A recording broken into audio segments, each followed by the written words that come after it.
अस्सलामुअलैकुम। आप देख रहे हैं बेकिंग विद आमना। आज मैं आपको बनाना सिखा रही हूँ सिलिकॉन मोल्ड्स।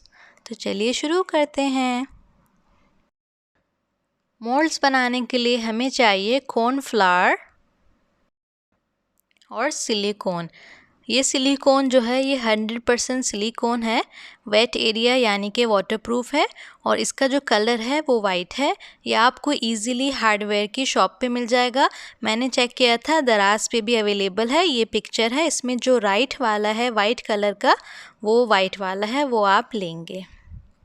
प्राइस थी इसकी 300 से 400 तक। उसके अलावा हमें चाहिए कलर, ऑप्शनल है, आप अगर कलर नहीं ऐड करना चाहते तो ना करें।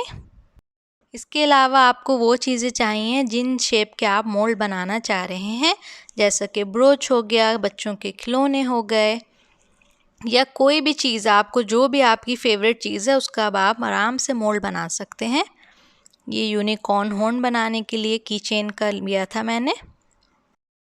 अब यहाँ पे काउंटर पे मैं थोड़ा सा कॉर्नफ्लावर डाल रही हूँ। अच्छा, इसका कोई मेजरमेंट्स नहीं है, ये सब आप अंदाजे से करेंगे। कॉर्नफ्लावर डाल दिया, उसके ऊपर इस तरह से सिलिकॉन मैंने ये निकाल लिया। इसके ऊपर अब दोबारा थोड़ा सा और मैं कॉर्नफ्लावर डालूँगी, इसलिए कि ये थोड़ा सा स्टिकी है। कलर ऐड कर दें। कलर आप किसी भी तरह का ले सकते हैं, लेकिन अगर जेल लेंगे तो ज़्यादा अच्छा होगा, कम स्टिकी होगा। लिक्विड कलर अगर आप लेंगे तो वो बहुत ज़्यादा स्टिकी हो जाएगा। मिक्स करते रहें यहाँ तक कि ये एक डो के फॉर्म में आ जाए। ज़रूरी नहीं है कि आपने जितना कॉर्नफ्लावर लिया है वो सब आपने ख़त्म करना है, ऐसा नहीं है। बस आप इतना मिक्स करें कि ये एक थोड़ी सॉफ्ट सी डो सी बन जाए।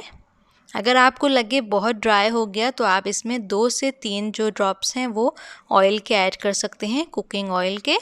मैंने नहीं ऐड किया था, लेकिन अगर आपको लग रहा है कि बहुत ज़्यादा ड्राई हो गया है तो आप ऐड कर सकते हैं। देखिए इतनी अच्छी सी ऐसी सॉफ्ट सी डो बन गई। थोड़ी सी स्टिकी है तो मैं कॉर्नफ्लावर लगा रही हूँ। अच्छा, अब आपने इसको वो शेप देना है जिस शेप का आपको मोल्ड बनाना है। जैसे कि अब मैं इसको राउंड शेप दे रही हूँ, इसलिए कि मेरा जो मोल्ड मैं बनाऊँगी वो राउंड शेप का होगा। अगर किसी लंबे शेप का आपने मोल्ड बनाना है तो उसको आप सॉसेज की तरह लंबा सा शेप दीजिएगा। अगर आपने स्क्वायर शेप का मोल्ड बनाना है तो उसको आप स्क्वायर मोल्ड दीजिएगा। ये टायर को मैंने हल्का सा कॉर्नफ्लावर में डस्ट किया है और इसको इस तरह से इसमें मैंने पुश कर दिया और अब मैं इसकी साइड्स जो हैं वो इस तरह दबा दबा के ऊपर को ला रही हूँ। साइड्स का आपने ख्याल करना है, साइड्स जो हैं वो अच्छी तरह टायर को कवर कर दें, वरना जब आप टायर बाद में बनाएंगे तो वो साइड से अच्छा नहीं बनेगा। ख्याल कीजिए चारों तरफ से एक ही तरह आपने रखना है, ये नहीं कि कहीं से मोल्ड पतला हो जाए, कहीं से मोटा हो जाए। इस तरह ऊपर से भी फ्लैट कर दिया और बस इसको हम अब रख देंगे एक तरफ।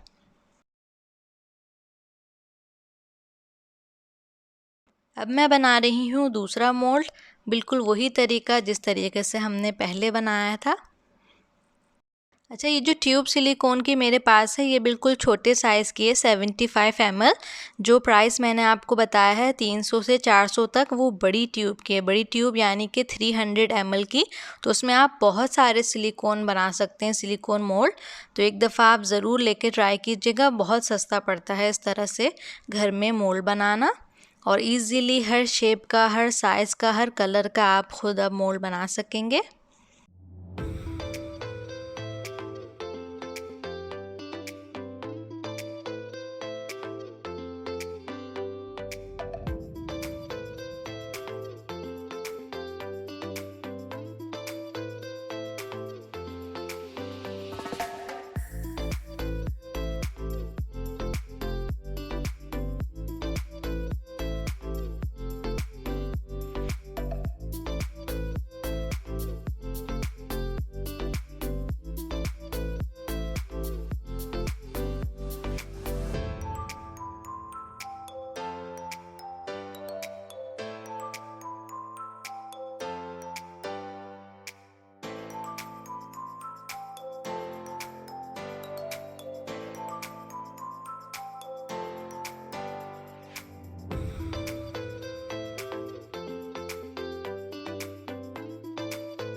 हाँ जी, तो ये मैं बना रही हूँ ब्रोच मोल्ड।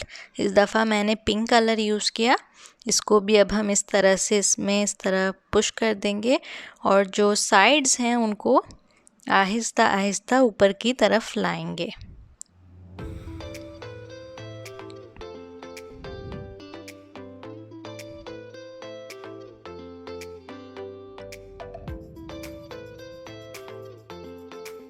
ये देखिए साइड्स कितनी अच्छी हैं।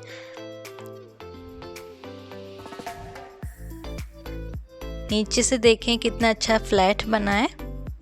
ये देखिए, इसको भी अब हम रख देंगे।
मोल्ड सारे बन चुके हैं और अब हम इसको रख देंगे रूम टेम्परेचर पे कम से कम 12 घंटे के लिए। 12 घंटे से पहले आप इसको मोल्ड से नहीं निकाल सकते और इसको रूम टेम्परेचर पे रहने दीजिए। तो तकरीबन 12 घंटे हो चुके हैं। अब मैं इसमें को मोल्ड में से निकाल रही हूँ। ये देखिए कितने आराम से साइड्स अलग हो रही हैं और कितने आराम से निकल गया। देखिए कितना अच्छा जो उसका डिज़ाइन है हॉर्न का वो मोल्ड के अंदर आया है। इसी तरह अब हम ये आई शेडो वाला भी निकाल लेंगे। ये देखें कितना अच्छा सा बन गया। और अब ये ब्रोच वाला जो है ये काफ़ी इसने मुझे तंग किया था, इसलिए कि इसकी बहुत ज़्यादा बारीक डिटेल्स थी, तो वो मोल्ड में जो है ज़रा मुश्किल से निकला था। लेकिन कोई बात नहीं, इस तरह आप इसको पहले साइड से करके और फिर बीच में से इस तरह से निकाल के इसको खींच के निकाल लीजिए। ये देखें कितनी अच्छी डिटेल्स आई हैं मोल्ड के अंदर उसकी ब्रोच की। और अब ये टायर वाला, इसकी भी सारा जो उसका डिज़ाइन था वो सब मोल्ड में आ चुका है। अच्छा, अब आपने इनको यूज़ करने से पहले अच्छी तरह से धो लेना है और ड्राई कर लेना है। अब मैं आपको इनको फॉन्डेंट से बना के भी दिखाऊंगी ताकि आपको रिज़ल्ट नज़र आ जाए। बिल्कुल उसी तरह यूज़ करना है जिस तरह आप सिलिकॉन मोल्ड को यूज़ करते हैं।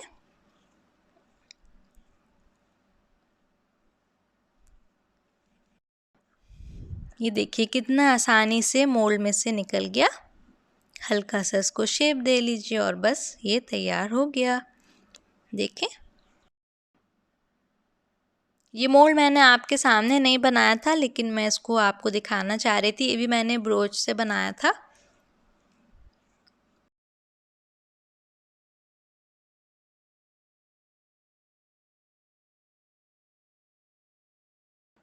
ये देखें कितना प्यारा सा बना है। और अब ये फाइनली ब्रोच वाला, जिसके लिए मैं बहुत ज़्यादा एक्साइटेड थी। इसको भी हल्का सा कॉर्नफ्लावर लगा दिया और अब मैं इसको मोल्ड में से निकालूंगी। अच्छी तरह से इसको फॉन्डेंट को इसके अंदर पुश कर दें ताकि सब डिटेल आ जाए। ये देखिए कितना अच्छा पूरा डिज़ाइन उसके ऊपर आ गया और कितनी आसानी से मोल्ड से निकल भी गया। देखें, अब मैं बना रही हूँ टायर वाला जो मोल्ड हमने बनाया था उसमें। इसके अंदर मैंने फॉन्डेंट डाल के और इसको मैंने फ्रीज़र में रख दिया था सिर्फ 3 से 4 मिनट के लिए। यहाँ पर मेरे पास कुकिंग ऑयल है, इसमें मैं ऐड कर रही हूँ सिल्वर डस्ट। ये जो टायर का सेंटर है उसको हम पेंट करेंगे। मिक्स कर लें। और ये अब मोल्ड मैंने निकाल लिया फ्रीज़र में से, और इसमें से अब आहिस्ता आहिस्ता हम टायर जो है वो निकालेंगे। एकदम खींच के आपने नहीं निकालना, थोड़ा सा डीप है मोल्ड, इस वजह से हमने इसको फ्रीज़र में रखा था। अगर मैं उसी वक्त फॉन्डेंट डाल के फ़ौरन निकालती तो वो शेप ख़राब कर देता। अब आहिस्ता आहिस्ता करके इसको हम इसमें से निकाल लेंगे। ये देखिए कितना अच्छा टायर बना है। और अब इसका जो सेंटर है वो मैं सिल्वर पेंट से पेंट कर लूँगी, तो बिल्कुल रियल टायर वाली लुक इसमें आ जाएगी।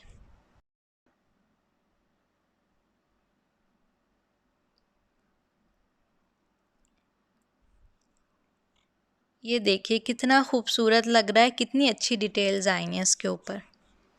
अच्छा, अब ये जो मैंने ब्रोच वाला बनाया था इसमें मैं गोल्ड डस्ट यूज़ कर रही हूँ।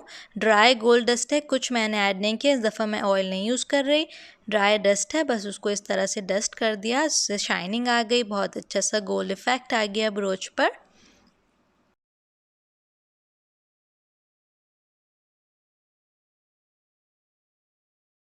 यहाँ पर मेरे पास है मेटालिक रेड पेंट। इससे इस तरह से आप जो भी कहीं आपको इफ़ेक्ट देना है तो आप दे सकते हैं।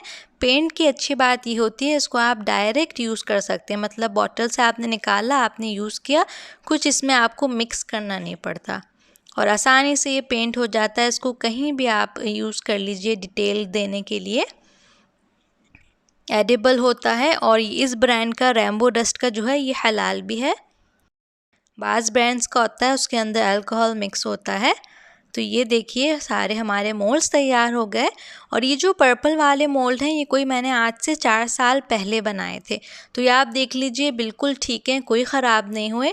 कहीं आप ये समझें कि हम घर में बना रहे हैं तो 1 महीने बाद या 2 हफ्ते बाद हमारे मोल्ड ख़राब हो जाएंगे, ऐसा कुछ नहीं है। जिस तरह हम बाकी मोल्ड यूज़ करते हैं जो हम बाज़ार से लेते हैं उसी तरह इनको यूज़ करना है, उसी तरह आप इनको रखेंगे, कोई ये ख़राब नहीं होते। आप इनको धो सकते हैं, आप इनको बार बार यूज़ कर सकते हैं, कोई एक्स्ट्रा केयर नहीं करनी। जैसे कि कहीं आप समझें कि हम घर में बना रहे हैं तो कोई ख़ास हमें इनकी केयर करनी पड़ेगी, ऐसा कुछ नहीं है। तो यहाँ पर बनाने से पहले ब्रोच जो था वो, उसके बाद मोल्ड और उसके बाद जो फॉन्डेंट से बनाया वो भी दिखा दिया। इसी तरह टायर, पहले जो प्लास्टिक का टॉय टायर था उसके बाद मोल्ड बनाया, फिर मैंने उससे आपको फॉन्डेंट का भी बना के दिखा दिया। आज के लिए इतना ही, अपना ख्याल रखिएगा। अल्लाह हाफ़िज़।